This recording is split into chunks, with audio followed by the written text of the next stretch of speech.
Where are your shoes? I haven't worn shoes the whole time we've been doing this podcast. I love that. Ever. I don't wear underwear. Things I don't need to know. I'm wearing underwear. All right. Like a Zoom meeting. Okay, focus. I'm here. Hi. Welcome to God's Favorite Sinners. I am Justin Hodak. I'm Lauren Trotter. And I am not stoned. I just have lost my voice. And this is later than we usually go. It's past my bedtime. This is way late for you guys, right? I go to bed at 9. Yeah, she's like an old lady. Fucking rude. But it's usually like 10 a.m. is your guys' sweet spot. Yeah. But on But I have Saturday football. too, right? Yes. She's But I football. have football. She's one of those. My life revolves. Jesus and football is Sundays. Jesus and football, bro. Yeah. So Justin, how have you been? I'm good. How's your week been? My leak. Your leak. How's your leak been? My leak has been at 45. My leak's been a little. My week has been good for the most part. I got these guys that I'm helping in recovery. That one of them all three of them. Forget we're live and everybody's watching this. One of them really, he helped me a lot this week. And what else? I went back to work. I got back from Hawaii. Mm-hmm. Yeah, for work. Right, going back to doing what I'm doing. I learned how to set boundaries, allow God to step into my situation and be like, no matter what happens, it's going to be okay. Allow God or ask God? Both. Okay, just curious. Ask and allow. God. I work for God. I don't work for my company. I work for God. I like it. Yeah, I work for God. What's that look like? Me working for God is just knowing that, like, everything. Like, what's your day look like? Like, when you say, like, you work for God, like, what does that look like these days? Just curious. I ask God in the morning, I go, oh, God, when I go to the gym, please don't let me hurt my back. That's the first thing I ask. Right? This is what happens when you're in your mid-40s. When you're mid-40s. Just gotta take it a little bit slower in the morning, make sure we're good. When there's no gum in there. Rude. When you're I in was your hoping 20s, you're to. like, please God, boats and hose, boats and hose. It's not that, Please, lumbar support. now it's like, please, can I just get a back brace and maybe, and then I go home and I start my work day. And, I just learned to do what I'm told at work when I work for God. And he may show up in the form of my boss. And he may ask me some things that are unreasonable. And I just say, I'm right on top of that, Rose. Like that old movie. What was that? Don't Tell Mom the Babysitter's Dead. Where she played the assistant. Oh, I'm right on top of I that, haven't Rose. thought about it in a long time either. I just remember that line. I'm right on top of that, Rose. That was like one of Christina Applegate's like 3 movies. Yeah. Everything else was TV. That's Yeah. true. Mm-hmm. Poor Christina. We love her. She's trudging, man. Good work. Made me think about it. I was like, Christina, we hope you're doing well. To make me sensitive? Yeah, Oh yeah, dude. We'll be crying, don't worry. Yeah, don't worry. We'll get there. Especially because you're here. Start talking about Gone with the Wind and Fall to Pieces. Well, I gotta talk about some of our morning calls. Yeah, I'm right on top of that, Rose. And making sure that, when people call, that they all have a soft place to land. I don't rush them off the phone because they can't afford to come to my place. And, that's what it looks like working for God.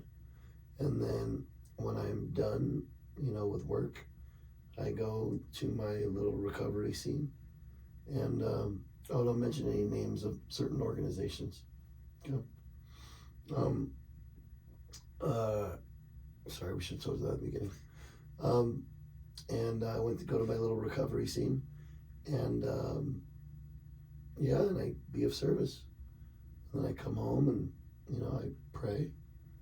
And I say, thank God for my apartment and my cable and reruns of The Wire. Yeah, that's good. Yeah. It's good. It was a good day, right? Mm-hmm. It was a good day. It's not bad. Right? Right? I got 99 problems, but...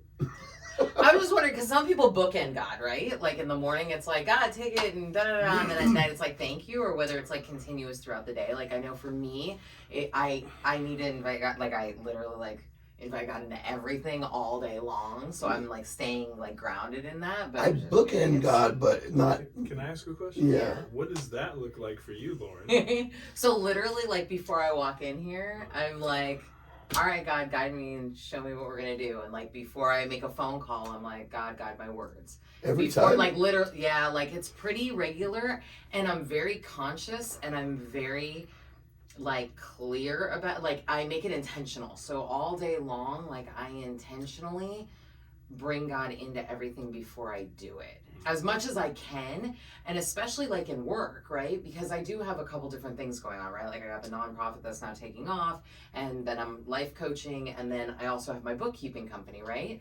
So it's those changing gears throughout the day for me a lot. And like I have this thing where on Sundays I kind of plan my week, and then literally every day I'm like, all right, God, what are we doing? And I always try to leave flexibility for the way that God changes my directions, which happens fairly often in my life. And so for me, it's like intentional. So like literally before I answer the phone, I'll be like, all right, God, guide my words. Or before I pick up, someone to go to somewhere, we're like, all right, God, guide it, and I'm like asking for direction. Diligent. But I've worked to that. Do you know what I mean? Like, and in the beginning, it used to be like in the morning, like, God, Can I tell you about the prayer whatever. I said right before I crashed my car? What? It wasn't like right before, but I told you I was at Christmas. I think I said it on an episode. I was at Christmas, and I was trying to get on an earlier flight, and I was like, please, God, let me get on this earlier flight. I go, it's up to you, but I sure would like to make it home. So I'm like, not sitting at the airport, and I was hoping to get on this 3:30 flight, but God intervened. He goes, 11:30. They go, there's a seat. I was all, thank you. And I should have been more specific, because as soon as I got home, I crashed my car, and I was all, motherfucker. Yeah, but that served a purpose in It itself served a purpose also. in itself. And God worked out the details. I got a newer car with less mileage, $110 less a month. Yeah. Yeah. God was like, cool, you're overpaying. I got you. Mm-hmm. Thanks, God. So he's like, donate that money somewhere for. Okay, so speaking of the way his plans work, so I did have a very cool experience this week. That's like one of my God moments that happened to me. Mm-hmm. And it was kind of interesting. So, I'm on the Chamber of Commerce and for North Hollywood and Beverly Hills, right? and Universal. No. And so I'm on the chamber or whatever, and I'm going to do bookkeeping for them, like for free, and and because they don't pay for things, right? And so that's fine. The Chamber of Commerce does not pay for things? No, because it's then like, why do I pay taxes? Let's have this conversation. Let's not. So anyways, and you're not part of the chamber, and that's got nothing to do with taxes. It has nothing to do with the city. So I was like, no. So anyways, so they asked for bookkeeping services. I was like, fine, and that was like a while ago. And then I, about a year ago, I guess I should do this story that way. So like a year ago, I go on these walks like all over the valley. And there's this place on this corner that I walked by, and I literally stopped, and something really attracted me to it. And it was like, I felt like I was supposed to do something with that space. And like, I didn't know what, but it was really pretty. And like, I don't know. And Heather, my friend, she was talking about a wellness center. And I was like, maybe that's where it should be. And I even called her and had her look at it. And I was like, I don't know. There's something about this place that like is on my heart. Like I'm supposed to do something and I don't know what. So fast forward, this is a year ago. It's on a corner. And so, that's it? Yeah, I'm not gonna, you know what I mean? Not where the prostitutes are. No, okay. It's in a really nice area in Sherman Oaks. And so this was like a year ago, and then for the last year, like even still, like when I go on my walks or whatever, or when I drive by there, I always look at it and have this thing, and I'm like, whatever. So fast forward to a year later, I get asked to do the books for the chamber, fine for free, and then one night, a couple weeks ago, I had this feeling like God put on my heart to ask if I could have free office space for doing my work for the chamber. And I've been wanting an office, and I've been like, using a WeWork space occasionally, but like I didn't really want to spend money on an office. But like I've been working in my house for like 5 years by myself, and I'm like, I miss being like around people. So anyways, I had on my heart to ask, and I was like, God, I'm not getting free office space, but I was like, whatever. Well, the next day we had a chamber meeting, and it's not on the agenda, nothing. And the CEO of the chamber starts talking about how she's looking for office space. And it was like such a confirmation of like, oh, maybe I should bring this up. So I ended up calling her, and I was like, hey, just curious, is it possible? And I was like, look, I know you're doing it in exchange for my chamber dues, but like that's equivalent to 1 month minimum for me usually, and that's not here nor there, and it didn't matter. But out of curiosity, would you by any chance want to trade for office space if there's enough room for me or whatever. And she it's was at like, that space on the corner? yeah. And she was like, I was actually going to ask you if you'd be interested in having a space. And I was like, oh, that's amazing. So she goes to look at it and comes back, and like, I didn't know where it was or anything. It wasn't discussed. And she goes, oh, it's on this and this corner. And I go, where on that corner? And she was like, oh, behind this thing. And I was like, wait, what used to be the florist shop? Because it used to be a florist shop. And she's like, yeah. And I was like, whoa. Oh. And so that, though, is such an example of like that idea that everything happens the way it's supposed to, and like there's a bigger plan. And it was so specific, and like my attention to that specific space, and the fact that now you have a year later and it looks like we did get the space and I'm going to be moving in. And here's what's even crazier: she walked in and it had 2 desks and 2 chairs and a space for a seating area for people to come visit us, and there's no one else who works at the chamber. And it was literally like such a God thing that I was like, okay. I got another question. Yeah. How this is Sabyn, by the way, yeah, for everybody. Hey, how did you not interfere from those things coming to fruition in your life? Because I've had like a million of those things like throughout my recovery. Yeah. And it's like I could not like get it off course. Because Lauren's more chill than us, bro. But you know what the thing is about it, though, is that like I knew something was supposed to happen in that space, but I didn't know what. Yeah. And I do a lot of sitting and waiting, and it's not comfortable. Yeah, and she like, has way more patience than both of us put together. okay, now I don't know if I have as much patience as I wait until Surrender. something comes instead of forcing it. You have more surrender than we do. Yeah, I'm more willing to wait until God lays it out for me There's a word for than I that. am to make things happen. And I have lots of stuff, like even when the nonprofit came to me, right? Like literally at 4 o'clock in the morning, I woke up and I wrote out the whole mission statement, and I was like, I'm doing what? Like it wasn't of me at all. And then I was like, okay. And then I was like, I don't know what I'm supposed to do with that. And I kind of just sat on it and was like, okay, I have this mission. And then like literally like everything kind of just fell into place. And like, you know, someone emailed me who happens to deal with nonprofits with another nonprofit that I do. And I was like, oh, can you help me? Like, I think I'm supposed to put this together. And like they did. And do you know what I mean? But it was like, I'll wait until things come to me or it's made clear to me. Yeah. And I always say, like Justin and I've talked about this a lot, is I believe we're supposed to be intentional on the things that we want, right? So we set goals and we have like dreams and aspirations and all that. And I think it's super important to write down like steps of how to get it and be working towards those. But I think that the way that I know whether I'm in God's will or not is if it feels like I'm trying to shove a square peg through a round hole, or it's really easy. Yeah. And like, if something's not just unfolding for me, I will stop and just wait. Or if something doesn't, like I'm not sure what I'm supposed to do, I'll kind of wait until like that weird phone call comes, or, you know, something gets put on my heart like, hey, I think you should call this woman and ask this. And I'll be like, that's a weird thought, you know? Right. And I think for me, it's more of I give God credit to almost everything because I am so intentional in like bringing him into everything that I kind of am more willing to like wait for whatever the plan is supposed to be, believing that there's a plan somewhere going on in the background. Yeah, man, it's nice to like not get in your own way. And it's peaceful.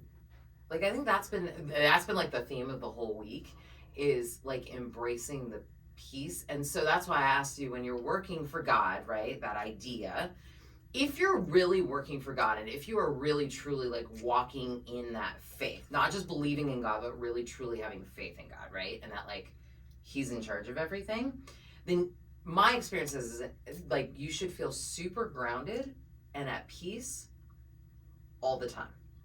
Even when there's chaos or drama or confusion or death or job loss or whatever, like there should be a way to like ground down and like be comfortable in that. And that's kind of like where I'm always gauging. Yeah. So my God. Like raising the hand. So this is new. It is late. We're in a different. So like I've had a couple things that were like a little chaotic during the week, right? And I just I don't believe it. And I just jumped into service. Yeah. And service will mellow it out because it makes me feel like I have purpose. And when I feel I have purpose, like I feel like I'm happy. And I'm not focused on those other things, and everything just kind of weeds it out because I'm not meddling in the bullshit. So I'm going to give you one more layer on that though. Because being of service can also be an avoidant behavior, right? Sure. So we always have to be aware of that. Works for me. Well, I mean, yes, but it's where I'm at on my journey. Don't interrupt my journey. No. I like the avoidance right now. And I get that, right? Because you like to function way up here all the time, I'll take the avoidance. Like Chihuahua. And then it makes me feel like Chihuahua. I mean, literally. But here's the only thing of that, and this is one of my really big beliefs, is that I think like being of service and helping people and all that stuff is amazing, and I love it and all of that, right? But I always have to be very aware if I'm doing that to avoid my feelings, my emotions, my present situation, right? Because there is a use of that people use to not have to deal or be present for their emotions and the situations that are going on. Mm-hmm. And that was something I really had to learn, because there was a lot of years in my life, especially when I got into recovery and stuff, where it was like, you have a feeling and you go be of service, and you have a feeling and you make a phone call, and you have a feeling and you go to a meeting and you have a feeling and and it's this constant like doing something, right? Which actually becomes avoidant, because you're never actually feeling anything, because you're constantly replacing it with something else. I disagree. I feel like after I'm of the service, I'm able to process the feeling in a healthy manner, or process the thought in a healthy manner. The thought and the stuff's still there. Mm-hmm. I just don't want to act and meddle upon it.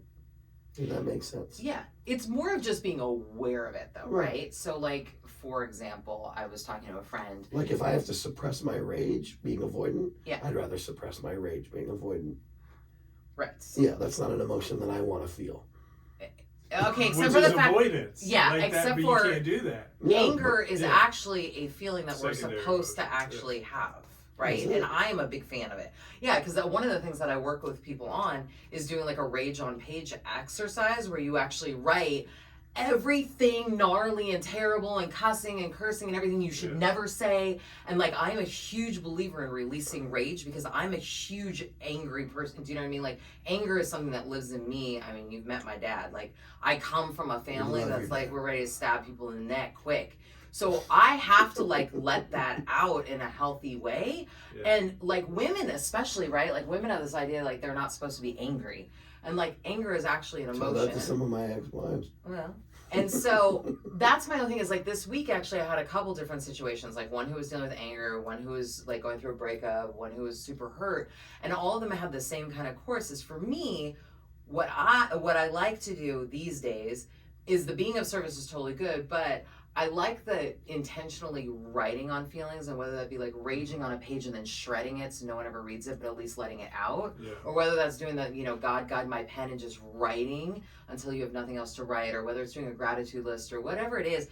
But I'm a big fan of like leaning in and being present for my emotions, and then like going to be of service. Do you know what I mean?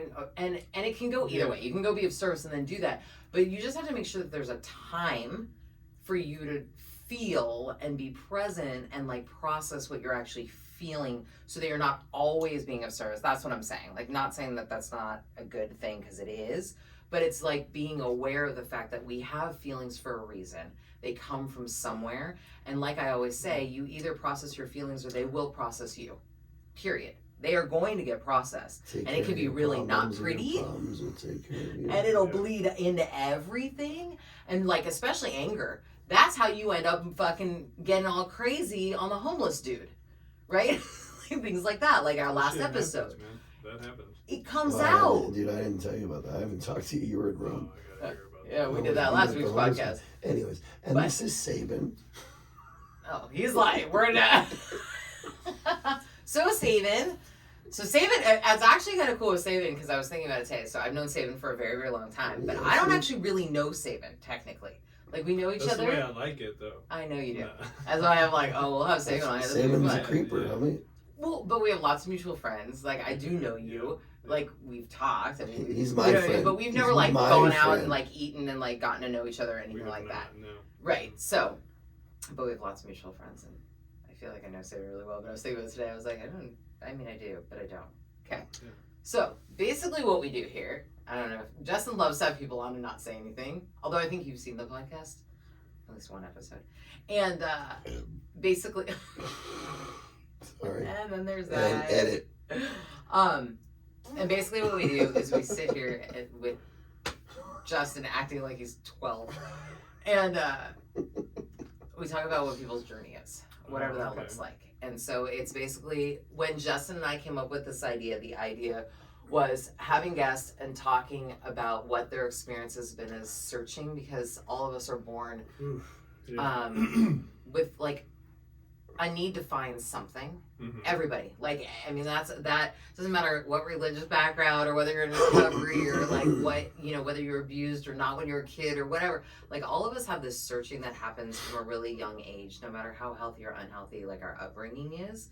And a lot of us have a path of searching that goes down all different paths, and some of it's drugs, alcohol, people, codependency, friendships, you know, whatever.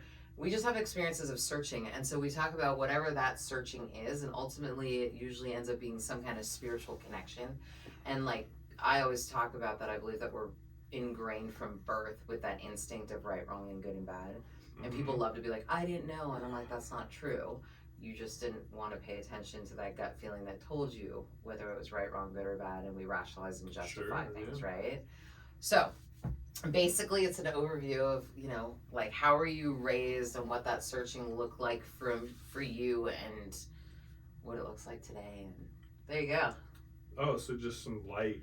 Yeah, light like as far as like Yeah. spirituality in general, like you like this, you're like, oh, Yeah. that's what we're doing. Okay. Like, how were you raised, and like what did that feel like as you were like a kid and growing up, and do you relate? You might be like, I wasn't searching for anything, I was great.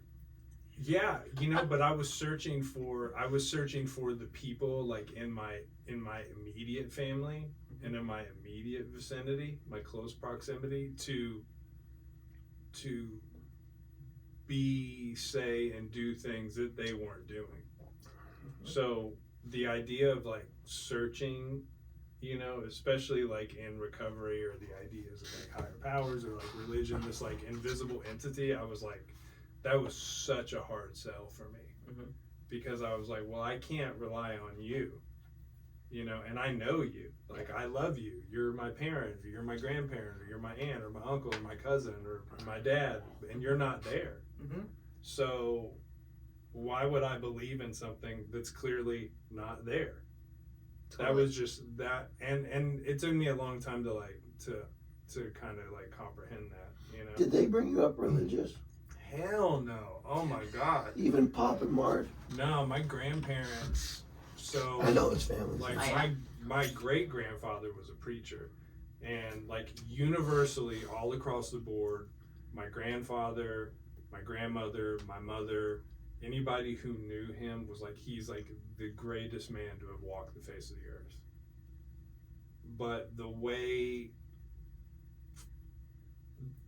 from the way I understand it, that his work was the most important thing in his life, and his family suffered because of it, you know, like, and that was the work of the Lord.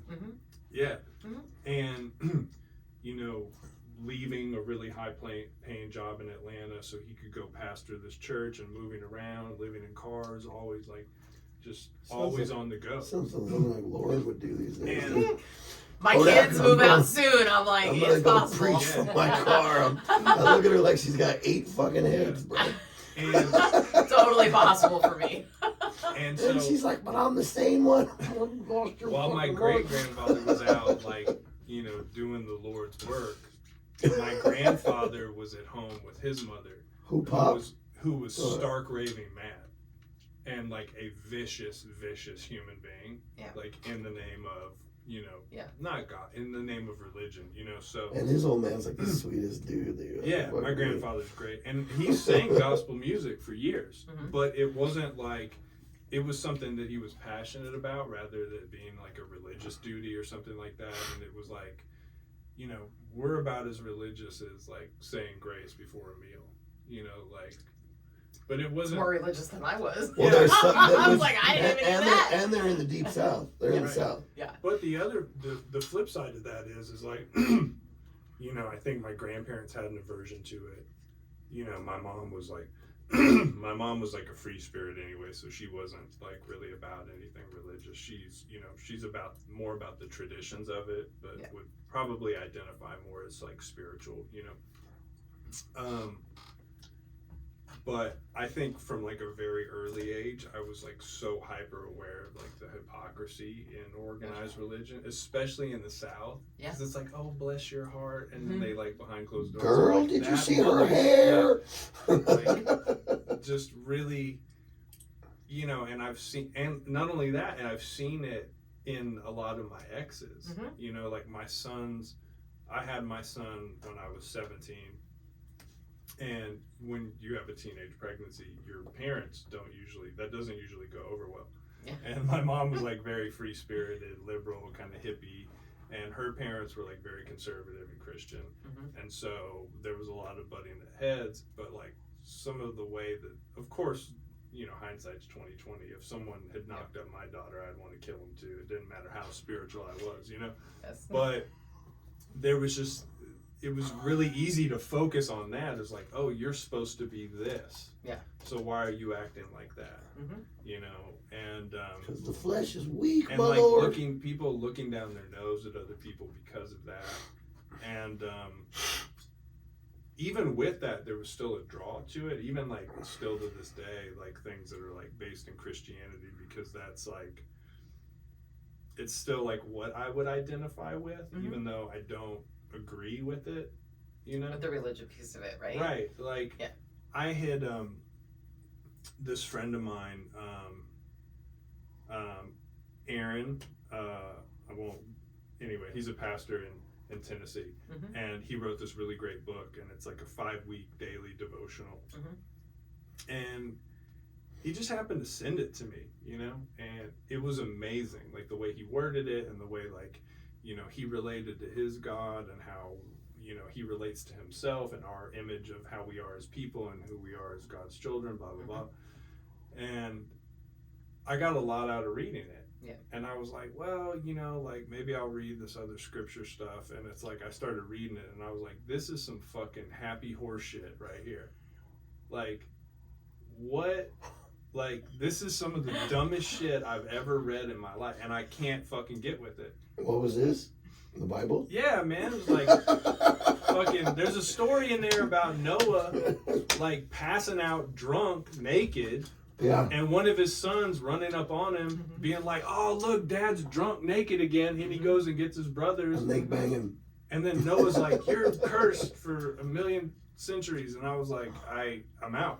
Like, I can't with that kind of stuff. Because it's like... Did I ever say we were working the fair one time and I was with David Bennington? This guy was giving away free Bibles and he's like, you want a Bible? And this dude just screams at him and goes, if I wanted fiction like that, I'd go to Barnes & Noble. So Bill Maher says it best, man. It's the Jewish book of fairy tales. But that doesn't deter me from, like, my search. Right. You know, like, used to... I would use that, like, I would be like, I should be a hedonist. Like, this is so far-fetched that I'll just go on the other end of the spectrum. And I think now, more so than ever, it's like that moderation, or like you were saying, just like sitting with it and being like, okay, well, what works for me? Right. You know, and what makes me feel more connected, you know? Yeah. And I mean, that changes daily, you know, for me. Like, I don't know. I mean, I feel super connected right now to like what I consider my God and my higher power, just because I feel like for the first time in my life, like I'm living my life, you know, I'm living my life, not what anybody else wants it to be, not what anybody else wants me to do, not like looking over my shoulder, wondering if the other shoe's going to drop, thinking about what people think about what I did do or I didn't do or this or that or the other. And I'm just like, all right, cool. Like, I'm just like in the pocket and just doing the footwork and staying out of the results, you know? Well, and it's interesting because I talk a lot, like, I am not a big fan of religion. And I am a full-blown Christian, right? Yeah. And so Do they read Bible at your church? Yeah, and I love the Bible. Like, you have no idea. I read the Bible every day, multiple times. It's like my favorite thing, but we could have a whole other conversation about that. And the Old Testament and the New Testament are also very different, right? And so, And well, there's also it's a the bunch way of that stories you that was read handed it. down for generations. But it's not deleted. about the specifics of the story, and that's like a whole other conversation. But it's actually there's teachings from the stories, and if you're not looking at the stories as what actually happened, and you're looking at like what the morals are and what the teaching is, and you read the whole story also, everything becomes a lot more clear and different. And the New Testament and the Old Testament again are different, and the teachings are different and stuff like that. And like I love the Bible, but that's here nor there hold on, for this. I got a joke. So if we would have missed the Bible, we would actually all be praying to Mother Goose. Because there's morals in those fables, right? No, okay, sorry. Not a good one. Let's not use that. Hey. For stand-up. You know. Both of us were like, we'd all be praying to Mother Goose. Yeah, so, because that was there was many books written before Mother Goose. Between the Bible and Mother Goose. Well, where do you get most of your morals as a kid? Yeah, okay. So Anyways, Dr. Seuss? Like, Dr. Seuss. But religion, a lot of times, in particular, joke. right, has to do with also check boxes, right? And that's where a lot of the damnation goes, and like a lot of the fear-based stuff goes. I know for me, I was raised not in my immediate family because there was like no religion happening there, but like with my aunt, my uncle, and my family, and my grandmother and stuff like that, Christians, we're right? all Catholics. No, they were Catholic. Yeah, because I look at your dad and I'm like, Catholic. Yeah, that's the Irish Catholic, you know, and my dad has a lot of Catholic trauma and a lot of religious trauma, and he has a lot of rage when it comes to that, and he had the beatings from the nuns, and like, you know, and for me it was super traumatizing because I never went to CCD and everyone else in my family did, and for those of you who don't know, you have to go to CCD in order to take communion in a Catholic church. Yeah, it's like classes that you have to take, but you have to like graduate from it, and then you can take communion. And in a Catholic church, if you haven't taken CCD, you're not allowed to take it. So literally, my sister and I would be the only ones in the entire congregation that were like not allowed to get up and go take it, you know, and stuff like that. And it's very fear-based, and it's a lot of like, if you don't do this, you're going to hell, and if you don't go do this, you're going to hell, blah, blah, blah. And so there was that, and then what's funny is like the way my life came to be in becoming a Christian is more of the following of like Jesus. Do you know what I mean? Of following God and being as Jesus-like as I can be. Like that's really more of my thing, right? It's like, how do I be loving and kind and like, you know what I mean? And focus on the way he lived his life. The best carpenter you can be. Exactly. Right. Like, and totally. See, that was a good joke. That was good. Because he's a carpenter. It's late for me, bro. This is like the most dead I've been in this podcast. But, and that's my whole thing is that actually, like, I think the spiritual walk with God is more important than anything else. And it's that, like, reliance and that faith in that God's in control in the big scheme of things that gives me peace. So, my sponsor's like you, right? And I was, like, reading this devotional, right? And, like, I'm not religious, like, at all. But, again, like, reading the teachings and the symbolism of it. And there's this author named Richard Rohr who runs a Center for Action and Contemplation, which is in Albuquerque, New Mexico. He's a Franciscan, right? He wrote the book Breathing Underwater, which is about like faith and the 12 steps. And then he wrote another book following up. He's written a bunch of books. I read all of them, like him and Malcolm Gladwell's books. And like, I understood the concept that like you needed an intermediary between you and that. Yeah. An intermediary? Yeah, like you needed a middleman, right? Between you and God? That's like what Jesus is. Jesus is like the middleman between you and God. Because basically, like in the Old Testament, like you couldn't get to that dude. He was like, no, you are all fucked, right? So I'm going to send this dude. He's going to be my son. He's going to show you how to live on earth, like as a human, and embody these principles. And through him, you can have everlasting, eternal life, blah, blah, blah. An intermediary, is that like the Virgin Mary, the Prophet Muhammad, et cetera, et cetera, et cetera? No, it's like Jesus. No, it's Jesus. No, but I mean an intermediary. I'm talking about with all religions, there's always like an intermediary. Right. Another example of that would be an accountant. He's the middleman between you and the IRS, right? There you go. But that's what my sponsor is to me. Yeah. And that's very similar, right, in that way, is it's like someone who you can bounce your ideas. And I had to tell him, I was like, dude, don't get a fucking God complex. I'm just using this as an example, is you help me see how to put this into practice. Yes. you know? Yeah. And having an example, somebody who's further than you on the path of like how you deal with all of the, because like back to your point that you were making earlier of like all these great things coming to pass. Like I had so many times where that was happening and I could not get out of my own way. Yes. You know, like the idea of faith that I'm going to be taken care of, that everything's going to be okay, was non-existent. Also, why? Because I wasn't fucking doing anything. Right? I was like waiting for the winning lottery numbers to come in without a fucking ticket in my hand. You know? And then it was like, once I started taking the right action, it's like I was doing too much right action to have time to take the wrong action. And then over a period of time, this being one of the longest periods of time in my life where I haven't interfered with it. Totally. Well, and so like instant gratification, right? So a lot of us live by wanting that constantly. I want what I want right now, right, Justin? And not right now, but right after the podcast. He's like, but I'm thinking about it right now. It's interesting though, like as I got more into faith, it also let go of this like immediate need for things to be done, right? And that's like what we were talking about earlier, is like in that waiting is that it's not as much that I don't want the instant gratification, because I still do. I would like things to happen very quickly, but I'm more patient to wait, because I think that if I wait, it ends up being like better than what it would have been had I sped up the process. You know what though? I feel like my instant gratification is based that I'm running out of time. Like life-wise. In a lifespan kind of a thing. Especially the older I get. Because of your age, you mean? Yeah, like I want things to happen now. Because I'm like, fuck dude, 10 years from now I'll be like 55. Like fuck that. Like, you know? Like it's weird. Like the way I like want things now is because I feel like now that my life is, I mean, let's chalk it up. Okay, so it's halfway through. So like what do you want? I guess would be my question. Because here's I'm just saying things in general. No, but like when I think about it, right? You know, let's say I died tomorrow. God forbid. But like, who would upload this if you were? That's true. Who would upload this? Folks, this would be our last. If Lauren died tomorrow, you would never see this episode. I've helped him type emails. This thing will never see the light. I am not technologically inclined. I am not going to. However, I'm just saying, like, app.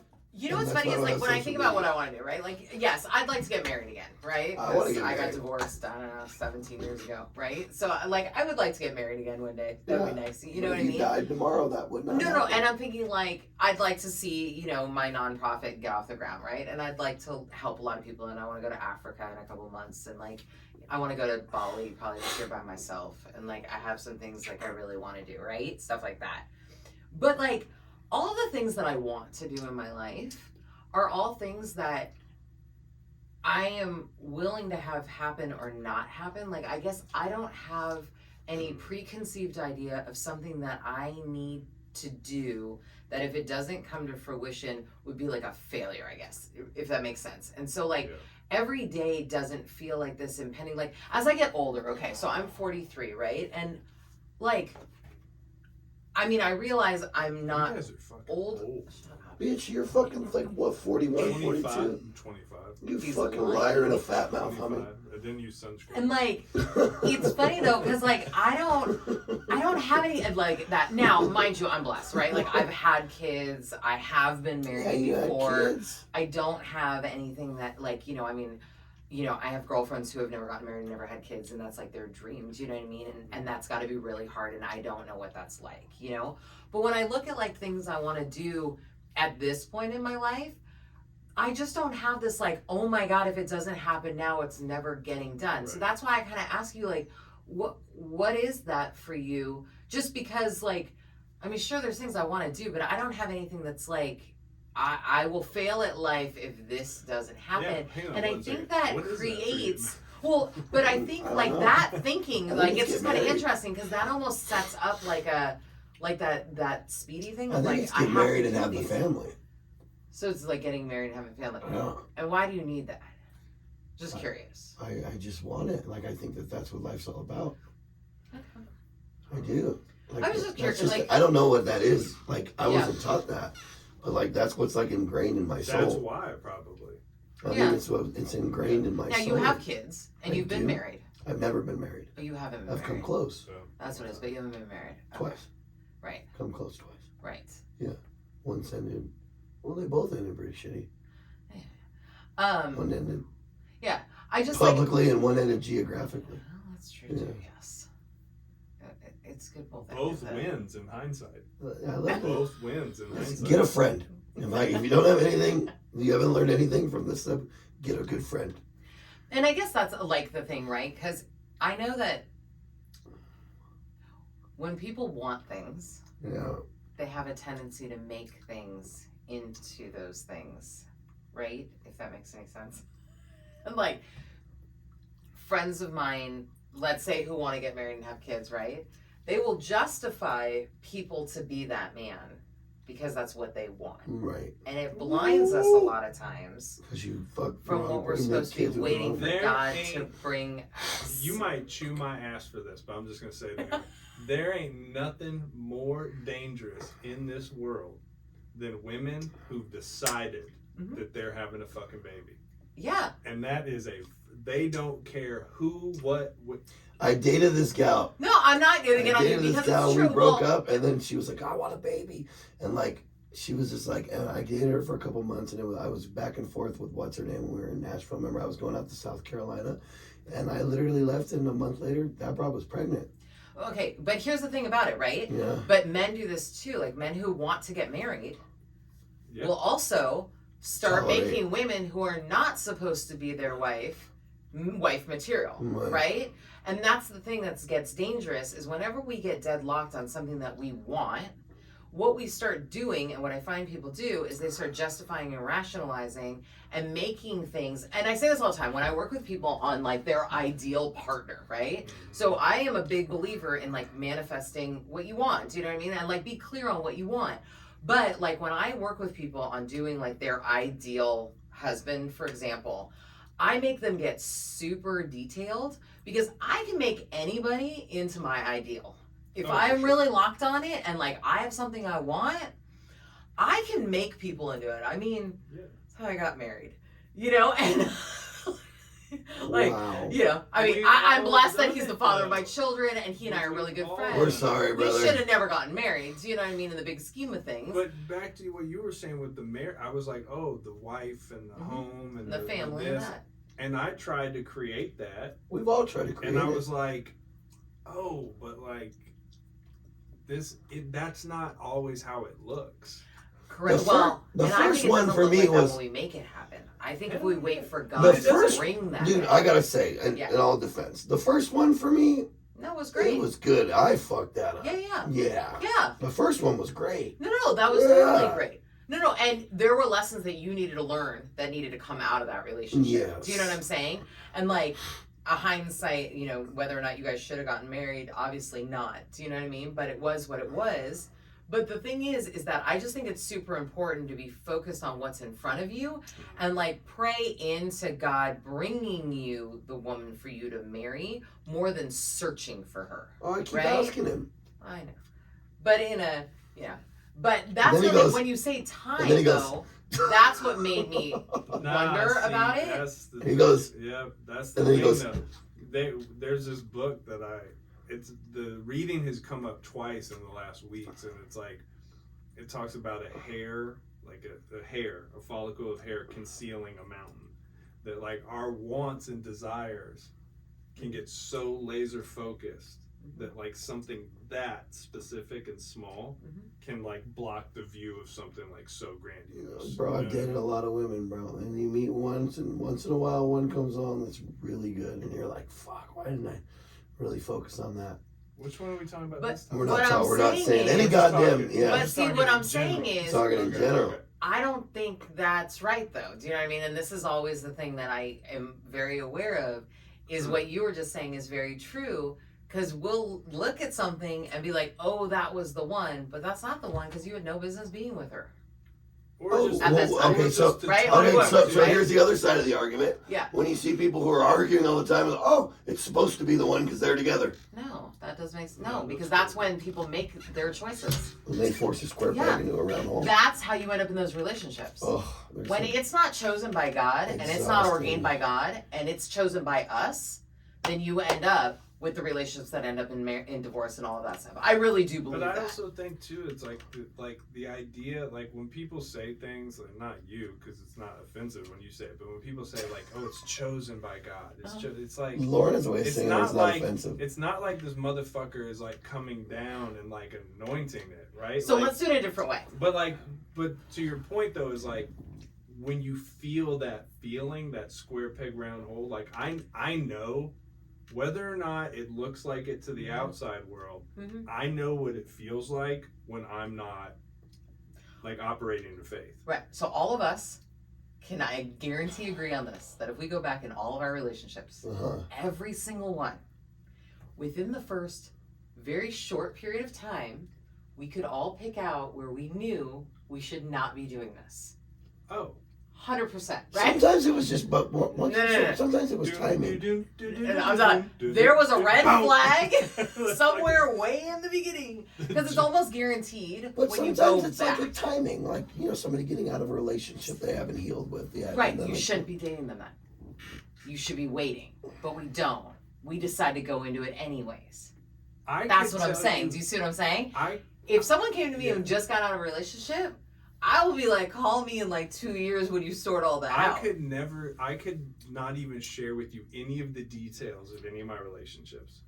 Details I'll share them even for though you. he knows them. I'll share them all. Any of the details of the people. I could just tell you how I met them, and you'd be like, I'm out. And that's what I'm saying. Like, we all know. But that's the thing. Like, we know that, right? And even in my last relationship... You have picked some fucking zingers in some weird fucking times. So have you. Oh, dude. No, but I mean, I've had a couple, like, that were, that were on good terms and good circumstances. Just the way that it came to be, like, anybody you share with would be like, oh, and you're surprised that, like... Right. I mean... I literally made a joke about this. Like, this is the funniest shit. I was introduced to my kid's mom. We were set up on a blind date by our therapist.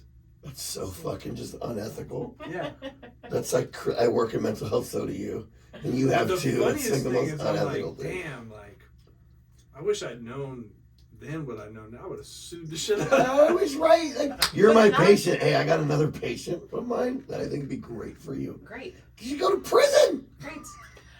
And that's the thing, though, is I think it goes back to that instinct, right? Yeah. Like, we know, and it's whether we listen to our head or whether we listen to our gut. And I believe God lives in our gut. And so when I say, like, God chosen, it's something that feels not from a, like, sexual desire place, not from a lusting place, not from that excitement that happens just because chemicals go off in our body and we're like, yes, and not because of our wants and desires. But when it actually like is in alignment and chosen by God, and when I say that, what I mean is it comes from that gut instinct, and it doesn't activate us, it doesn't trigger all of our stuff, it doesn't, you know what I mean? It doesn't set off all the red flags. It's not something that we've created in our head of who the person is. And we are actually, I was just talking about this last night, for me, I am clear at this point in my life, no men are changing for me. None. They're not. No women are changing for either of you. They are not. What? I know, it sucks. At this point in our lives, right, I know that I'm taking men at their word. And if I can't, like, love them as they are right now 100%, I've got no business dating. But don't you think that, like, we always talk about this a lot, especially him. Which, by the way, is scary that these two bounce it off each other. Which... Yeah, but the that was judgmental. Thing, but the age thing, you know what I mean? But it's actually like I think this is actually the best time to be dating. Yeah. You know, because like you're kind of meeting people on the other side of like all their baggage, all their growing pains. No, but what I'm saying is you have to like acknowledge who they are and what they're saying. Yeah. Not what you want to hear. Yeah. Not what you think could change about them. Mm-hmm. Women do this a lot. Men do too, but you guys think from sex first and then you process emotions later. Women, on the other hand, we're more emotionally driven, right? So we will make men into who we want them to be in order to like justify moving forward in a relationship, or it comes from fear of being alone, or it comes from fear of not having, you know, a man, or it comes from not being able to have a child, or you know what I mean? And so women will like make men into things, and men do the same thing. And so that's the thing, is it's like hearing what they're saying. For example, someone's like, I just got out of a relationship, I can't date. Cool, call me when you're ready. Not keep bulldozing into it, right? Or like someone, you know, comes up and they're like, oh, I don't know if I ever want to get married. I do. I've got no business dating someone who doesn't want to get married. I am not getting in a relationship to wait years for them to hopefully decide they want to anymore. In my 20s, that was fun. But people do shit like that, and they even like, if you look on dating apps and shit like that, and it asks you certain questions, right? Like, do you want to get married? What are you looking for? Do you this? And they swipe anyways. Yeah, you can really get caught up in like, oh, but if I tell the truth, is that going to rule out? But maybe it's like, no, man, like, that's what I'm saying. At this age, is what I want. I'm this done. Is what I don't want. This is, you know, like, I ain't trying to have any more kids. Like, right, I'm not trying me either. like, not doing it. Like, just being like, but again, being intentional, like being honest, being fucking authentic. But we always talk about this, and I don't know who I was talking to about it. I know it was you at one point, but I was like, I had to stop feeling my thinkings. You know, I would get a thought and be like, oh. You're feeling your thinkings, dude. Yeah. I'm like, okay, well, I feel like I'm going to miss out. No, you think that. And so you're reacting to these feelings of like, well, if it's not this, then it's not going to be anything. Or, well, if they're telling me that that's who they are, well, maybe it'll be, and then you react. It's like, no, motherfucker. Stop feeling your thinkings, dude. Stop feeling your thinkings. But like, it's true, like, because you already know what you want. If like, it that's feels like shit in here, it's fucking shit. It is. Like, for you, and you don't have to understand it. That's my big thing, too. Like, I've had experiences, and I've talked to Justin about this, where someone might walk up to me and everything in me is like, nope, not doing this. Like, I'm not talking to you. You know, and people will be like, what? She's great, whatever. And I'm like, not for me. No. And I no longer in my life have to justify, rationalize it, or explain it to anyone, or try to figure it out. But then I trust those instincts. Yes, but when you days. do that too, it's like then there's no. It doesn't go any further than that. You don't have to like demonize the other person. You don't have to make them out to be the bad guy to justify you not listening to your intuition. It's like you set a boundary, and it just is what it is. Well, that's that like my person's thing. not for me. That's it. Well, then that's like me cutting toxic people out of my life. Like I don't fuck with anybody that's toxic anymore. Like any toxicity, right? Like I cut a couple people out of my life. But I gotta ask you something, like on that note, like from you in the Jesus realm that you live in, right? Love thy neighbor. Jesus realm. Yes. You know, Jesus realm. Yeah. It's the best for lack of a better I like term. it. I like it. I love the Jesus realm. Wine, I do. I do. Yes. Surfing, walking with you. Dinner, a lot of eating. Surfing on your bare feet. Walk across where's love thy neighbor in that? Oh, but I can be loving and kind and not have to have people in my life. God bless you, but God bless you over there. Yeah, well, like, you know what I mean? Like, I'm loving and kind to the toxic people that come up to me. Yeah, well, hey, I am. how are like, you? I'm like, kind hey, I'm to good. everybody. Call but me, I'm not going to sure. go hang out, do you know what I mean? Or if someone's like, oh, let's go have coffee, I'm like, no, I'm good. You know what I mean? Like, I don't need to do that. But, like, I'm always kind and loving. I don't, so in my 20s when I was running Gangster, I'd be like, no, I don't want to, you know what I mean? I'd have a lot of things to say. Today I don't, you know what I mean? I just walk away or, you know. I still talk. Go do whatever. I know. But, you know what I mean? But what you just said is actually the whole point. Because whenever I don't trust my instincts and I don't trust that God piece of me and that belief, you know, and like sit in there, I have to justify and rationalize and build a whole story and a case against the person. And then I end up acting super bad. You know what I mean? And like I start needing to do all kinds of things to make circumstances change so I don't end up being the bad one. And when I was broken back in the day, I was so needy for people to like me that I didn't have any boundaries and I just wanted people to like me. And so I would get that feeling like, oh, I should not have this person in my vicinity and that's the person I needed to start dating. Yeah, like I have to make you bad to justify my bad decision making. You know, and today it's like you're so fucked up that like that. What does our friend Q always says? If I can make you wrong, then I don't have to change. Yeah. If I can make you wrong, then I don't have to look at myself and change. And to that, like, anytime you were talking about the red flags, anytime that I've ignored that, like, intuition, that there was no mistaking it, suffering ensued. Oh yeah, that was my ex in Nashville. Always. Suffering, just With for, all and of for them. everybody involved, like, Yeah. because I can tell you what, if I'm not happy, no one's happy. Totally. Like, it's just not like, you know. And he would see me, he's like, you just look fucked up, like. And he would try to run, and It's I did the same terrible. thing with him, because we're so ashamed of the choices that we made and didn't want everybody else to be right, Right. that we would sit in something that was so miserable just because we didn't want to look wrong one more time.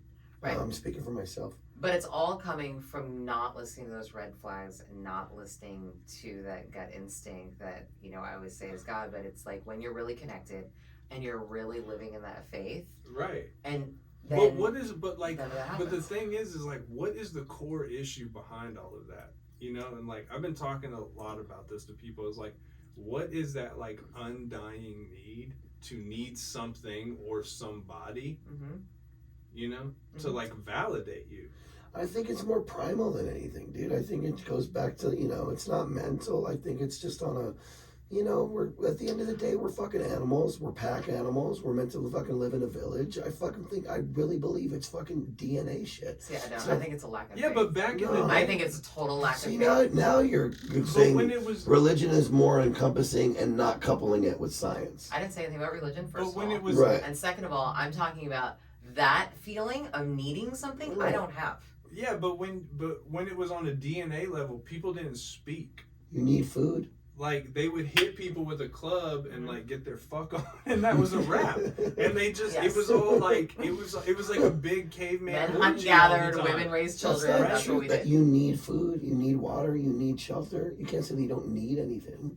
No, but I don't need people. I don't need validation. I don't need Needing any. validation and needing food are two different things, but you can't technically say that you don't need anything. Yeah, I can. I mean, yes, to live, I need food and water. That would be silly.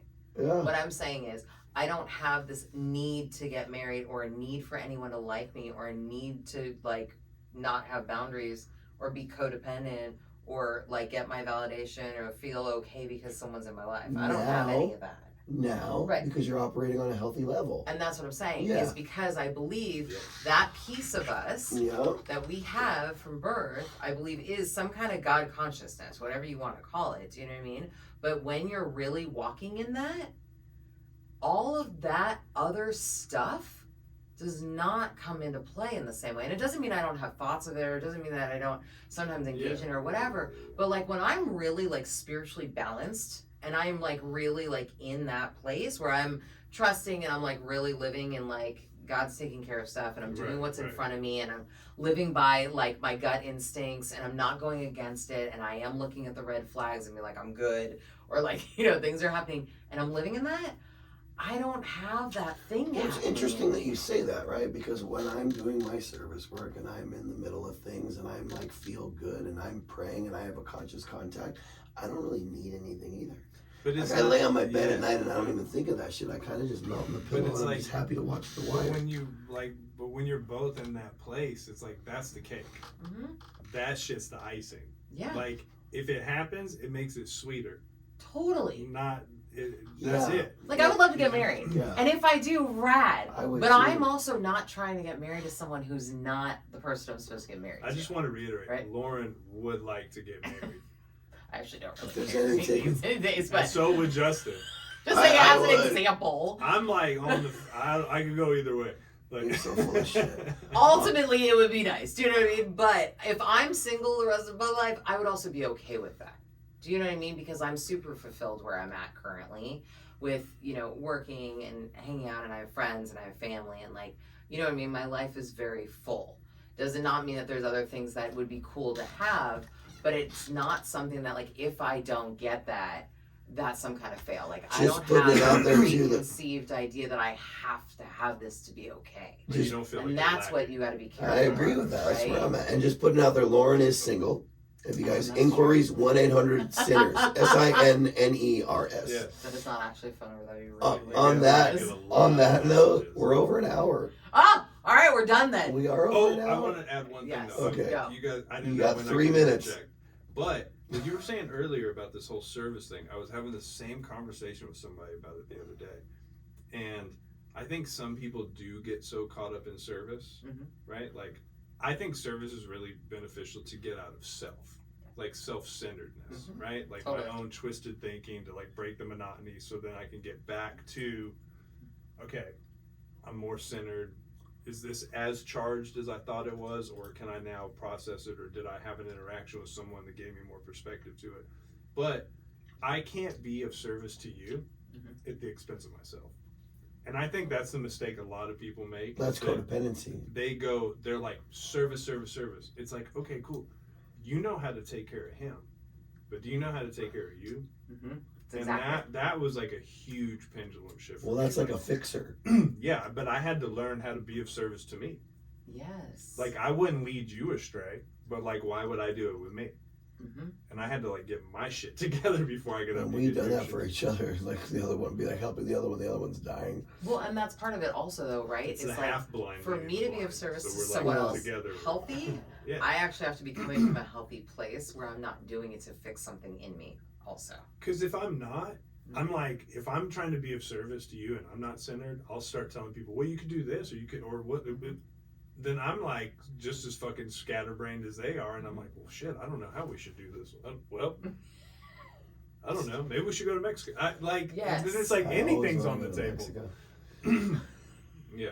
On that note, we are an hour over, dude. all right. That was like a good conversation. I could have kept going. So thanks, everyone. We'll Thank see you you, next guys. week. We don't even know if we have enough battery.